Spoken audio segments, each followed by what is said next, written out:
President Tinubu writes for confirmation of Joseph Tagbe as Minister of Power.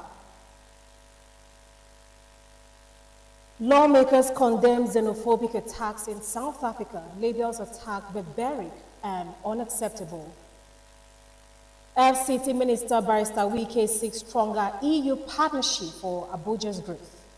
And the federal government rules out return of fuel subsidy. And now the news in detail. President Bola Tinubu has written to the Senate seeking confirmation of the nomination of Joseph Tagbe as the Minister of the Federal Republic of Nigeria. The request read by President of the Senate, Senator Godswill Akpabio, during plenary on Tuesday was conveyed in a letter addressed to the Senate. President Tinubu, citing Section 147, subsection 2 of the 1999 Constitution as amended, which empowers the President to nominate ministers subject to Senate confirmation, urged lawmakers to give the request prompt consideration. In the same vein, President Tinubu sought confirmation of two other nominees, Ambassador Shola Enikanulai as Minister of State, as well as Rabiu Abdullahi Umaru as Chief Executive Officer of the NMDPRA. President Tinubu nominated Tagbe as the Minister of Power last week. A statement by presidential spokesperson Bayo Nanuga confirmed that the nomination has been transmitted to the Senate for screening and confirmation in accordance with the Constitution. Tagbe's nomination comes after the resignation of Adebayo Adelabu, who stepped aside to pursue his governorship bid in Oyo State ahead of the 2027 elections. The Senate has condemned the recent wave of xenophobic attacks against Nigerians and other African nationals in South Africa, describing the incident as barbaric and unacceptable. The resolution followed a motion of urgent national importance raised by Senator Akpan Ekong, representing Akwa Ibom South, who drew attention to the recurring attacks, which had led to the loss of lives, destruction of property, and prosecution of Nigerians.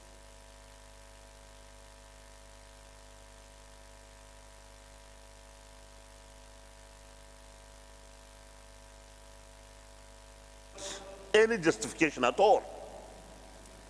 The Senate and House at that time set up a committee to go to the Parliament of South Africa with a parliamentary message from the Parliament of Nigeria. Mr. President, I would recommend that this Senate, after discussing, debating, and taking resolutions, we talk to the House of Reps. They should do the same. And then we have one parliamentary committee to consist of both senators and members of the House, whether the Foreign Affairs Committee or whichever.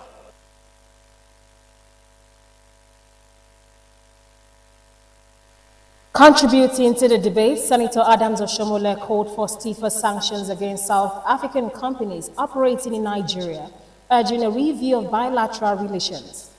On his part, former Senate President Ahmad Lawan advocated a diplomatic approach, referencing strategies adopted during the administration of Muhammadu Buhari to address similar crises.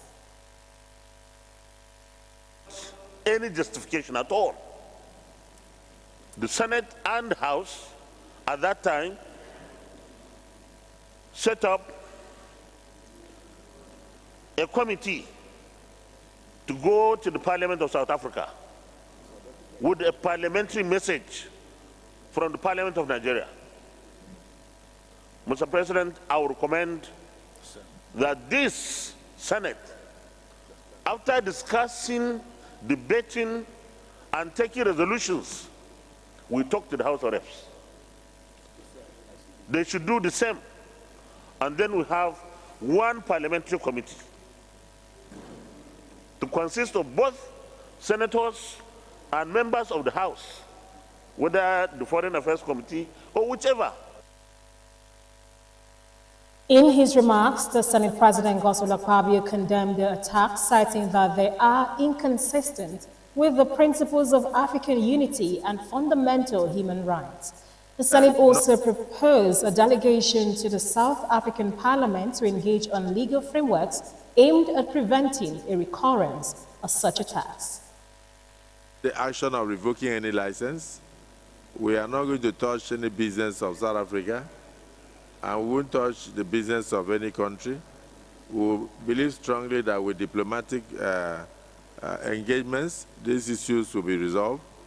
But at the same time, we demand justice for those who have been killed, and we will demand reparation, we demand compensation. We believe also that,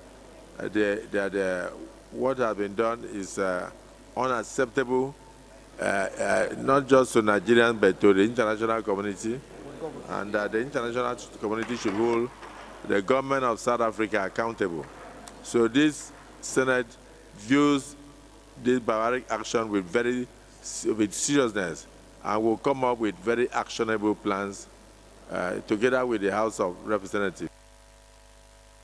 Lawmakers observed a minute's silence in honor of victims who lost their lives in the attacks as calls intensified for stronger protection of Nigerians abroad. The Minister of the Federal Capital Territory, Nyesom Wike, has called on European Union countries to deepen investment ties and strengthen cultural exchange with the FCT administration to drive development in Abuja and Nigeria. Barrister Wike made a call while addressing EU heads of mission at the European Union House in Abuja, where he reaffirmed his commitment to sustain collaboration with European partners. The meeting was chaired by Gautier Mignat, who described the European Union as Nigeria's foremost trade and investment partners. The minister outlined key priority areas of the FCT administration, including infrastructure development, security, education, healthcare, and land reforms, noting that Abuja remains a business-friendly city with investment opportunities in real estate, tourism, agriculture, solid minerals, and waste management. He also highlighted ongoing reforms under President Bola Ahmed Tinubu, particularly in the areas of economic restructuring, subsidy removal, tax reforms, and social welfare programs, aimed at improving citizens' welfare and stabilizing the economy. On security and governance, the minister acknowledged existing challenges such as insurgency and banditry, but assured that efforts are being intensified to strengthen security architecture, improve intelligence gathering, and promote democratic stability through institutional reforms and stronger collaboration among government agencies. President Bola Tinubu has extended warm greetings to the Deputy Speaker of the House of Representatives, Dr. Benjamin Kalu, on his birthday, commending his exemplary leadership, dedication to legislative excellence, and commitment to strengthening Nigeria's democratic institutions. The President, in a statement on Tuesday by his Special Advisor on Information and Strategy, Bayo Onanuga, noted how the Deputy Speaker distinguished himself through his intellect, patriotism, and constructive contributions to lawmaking and national development.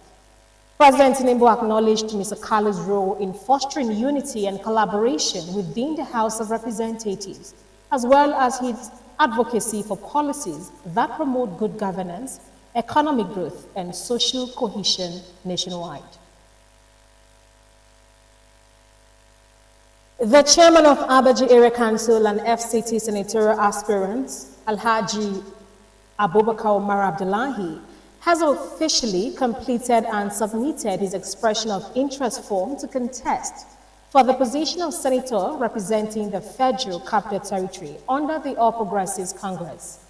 This submission was carried out in line with the party's guidelines and stipulated requirements. The completed forms were presented on his behalf by a designated representative, reaffirming his commitment to due process and party procedures.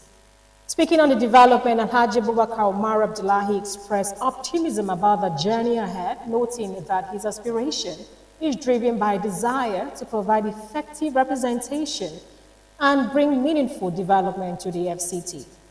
Correspondent Abdullahi Mukhtar reports that the submission of the expression of interest form marks another key step in the Abaji chairman's bid for the FCT's lone senatorial seat, as consultations and political engagement continue across the territory. A senatorial aspirant for Zamfara North Senatorial District, Dr. Sani Shinkafi, said his entrance into the race marks the beginning of a new era in his senatorial district because for over 2 to 3 decades, from 1999 to 2027, there had been no power shift. Shinkafi added that the Senate seat has been dominated by Anka Maru, that is Ara Nomada Aziz, stressing that out of the 4 local governments that make up the district, Shinkafi, Kaura Namoda, Bernie Magaji, and Zurumi, his people, are marginalized. Shinkafi stated that people elected to represent them in the Senate have not done much in terms of proper legislation. North Senatorial District, because for over 2 decades or 3 decades, 2 decades, from 1999 to, let's say, to 2027, there was no power shift. The office of the Senate was domesticated in Namoda, out of the 4 local governments. And the Zamfara North is comprising of 4 local governments: Shinkafi, Aranamoda, Birni Magaji, and Zurmi. We felt marginalized. The people who were elected to represent us in the Senate have not been doing anything. There was no proper legislation. If you add off, for the first 28 years of the representation in the Red Chamber, they have not sponsored 10 bills. You understand? And in the 3 senatorial zones we have university. All these senators who represent us in the Zamfara North were not able to attract any federal government project in our zones. He said in the 3 senatorial zones where we have universities, senators representing Zamfara North have not been able to attract any meaningful federal government project for their zone, not even a single one. You're watching Asa Television News. You can watch us live on DSTV channel 392, also on Star Times TV channel 127, and Free TV channel 507. We are also on the UHF band on channel 38. Still to come, federal government rules out return of fuel subsidy. Stay with us for details of these and more stories shortly. Some things don't arrive. They've always been. Not for a day, for all of time. Until quietly something shifts. Moving from someday to now. Women are not honored in time. They are woven through it, shaping every story, every voice, every breath. We are because she is, and because tomorrow they will be. Thanks for joining us again. The Federal Ministry of Education has announced the appointment of Mr. Ikaru Atta as Special Advisor on Media and Communication in the Office of the Minister of Education, Dr. Maruf Tunja Lausa. The appointment, conveyed in a letter dated April 28, 2026, is in line with the Minister's strategic priorities to strengthen public engagement, enhance transparency, and ensure effective communication of key reforms and initiatives in the education sector. In a statement by Special Advisor Strategy and Implementation for Minister of Education, Mr. Larry Lamina said Mr. Atta's new role will provide leadership in shaping and managing the Honorable Minister's media and communication agenda.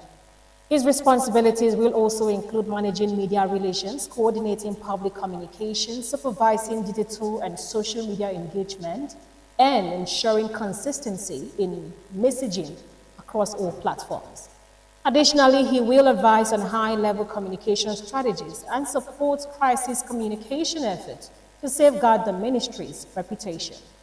Mr. Atta is a veteran broadcast journalist with over 2 decades of experience in the media industry. He began his career with DBN Television and is currently with the Independent Television, where he rose to become manager of news and current affairs. Over the years, he has distinguished himself as a seasoned media professional. Beyond journalism, he has held notable public service roles, including serving as chairman of the FCT Task Force on Traffic Decongestion in 2019 and chairman FCT Task Force on Enforcement of COVID-19 Protocols in 2020. He was subsequently appointed Senior Special Assistant on Monitoring, Inspection and Enforcement in the FCT administration in November 2021. The Inspector General of Police, IGP Olatunji Disu, has announced the reorganization of the Special Weapons and Tactics Unit and elevated it into a new formation, the Violent Crime Response Unit. IGP Disu announced this during an emergency conference with commissioners of police at the Goodluck Jonathan Peacekeeping Hall, Abuja. We have reconstituted and remodeled our state-level anti-crime capacity. The Special Weapons and Tactics Units have been reorganized and elevated to a new formation, the Violent Crime Response Unit, VCRU. This is not a rebranding exercise. The VCRU represents a fundamental shift in how we approach serious crime in Nigeria. Every officer assigned to the team have undergone intensive specialized training in tactical operation, human rights compliance, intelligence analysis, and rule of engagement. These are professional officers trained to modern standards. Critically, civilian oversight has been built into this operational framework of the VCRU from the very beginning. This unit will operate strictly on basis of credible intelligence. They will not be deployed on speculations or prejudice or arbitrary command. They will be deployed within the intelligence justifies deployment, and their operations will be subject to structured review. According to him, each commissioner of police will command the VCRU in their state, adding that they will be responsible for its discipline, its conduct, and its results. He further directed all commissioners of police to formally launch their state VCRU with full visibility, comprising community stakeholders, traditional and religious leaders, and the press. The police boss also directed police commissioners to immediately undertake a comprehensive audit of arms and ammunition within their respective commands, adding that the exercise must be thorough, transparent, and properly documented, with detailed reports forwarding to the force headquarters within the stipulated time frame. The Nigerian Youth Organization has called for more youth representation in President Tinubu's administration so as to ensure continuity, progress, and fair inclusion for the youth who make up 60% of the population in Nigeria. The National Secretary of the organization, Duke Alamboye, made the call when they hosted members of Working People United, a labor group, in a collaborative initiative seeking the re-election of President Bola Tinubu. Harry Sidi Sirajo reports. Speaking at the meeting, National Secretary of Nigerian Youth Organization, Duke Alamboye, who welcomed the collaboration with Working People United, said change must involve Nigerian youth. Change that will involve the Nigerian youth. This is where we are really lacking. And we hope that when we agree to this synergy, when government is formed, we will not begin to knock at your doors. That is not what we want. So to be very, very inclusive in what you do, we want to also plead that we are aware that this is a nationalistic organization. Therefore, you have state chapters. We all that are seated here, we have about 60 youth groups that are in this forum. We also have state chapters. So we want you to also approve to us that it's not only the national that you admit into the vote, but also the state chapter, so that we can, in your formation at state level, we can also bring in our youth leaders to be part of it. On his part, the National Coordinator, Working People United, and a former president of NUPENG, Akporeha Williams, said the group aims to identify and support committed political leadership. But the role of Working People United goes beyond that. Now we are going to hold government accountable, just like you said. And in doing so, we must also be part of their electionary processes. So today, we want to be in the position where we can call the government to order by tomorrow, because we are part of the processes of the election. The Vice Chairman, South-South, Nigerian Youth in Politics, Prince Godswill Edward, praised the collaborative effort in ensuring good governance. People United just paid a courtesy visit on us, to seek for collaboration.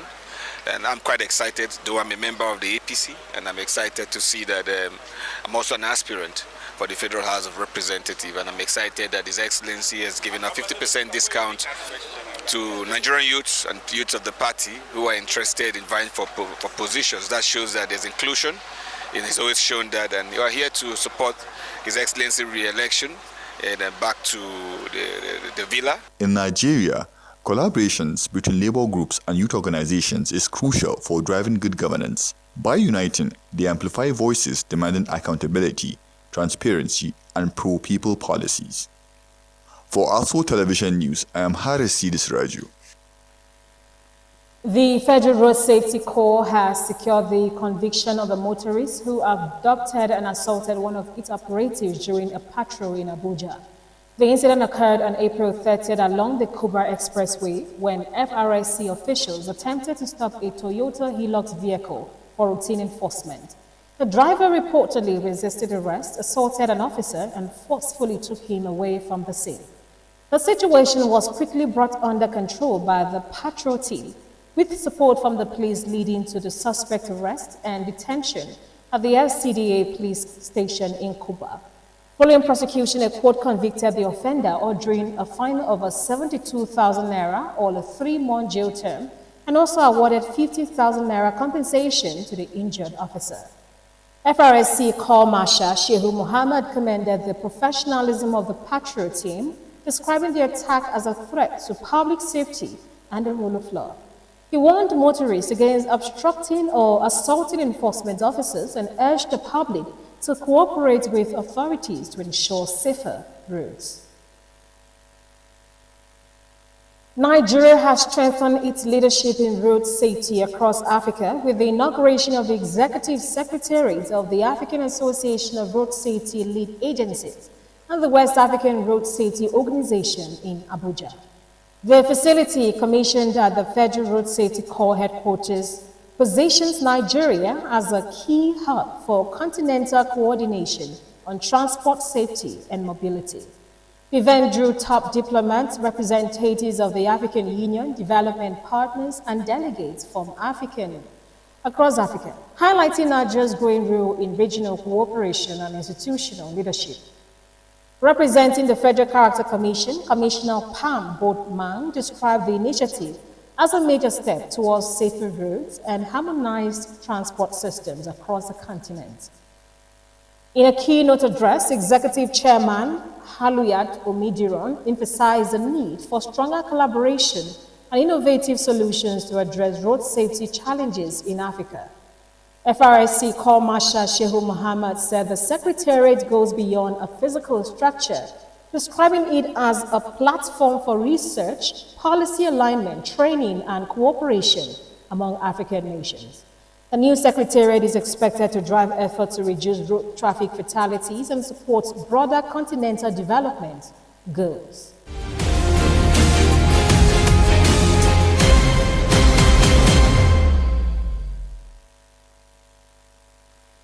The Minister of Finance and Coordinating Minister of the Economy, Taiwo Oyedele, has insisted that the presidency will not bring back fuel subsidy, following widespread clamor over the effect of its removal on the cost of living. The minister made the statement on Tuesday in Paris, France, as he and President Bola Tinubu met with global investors.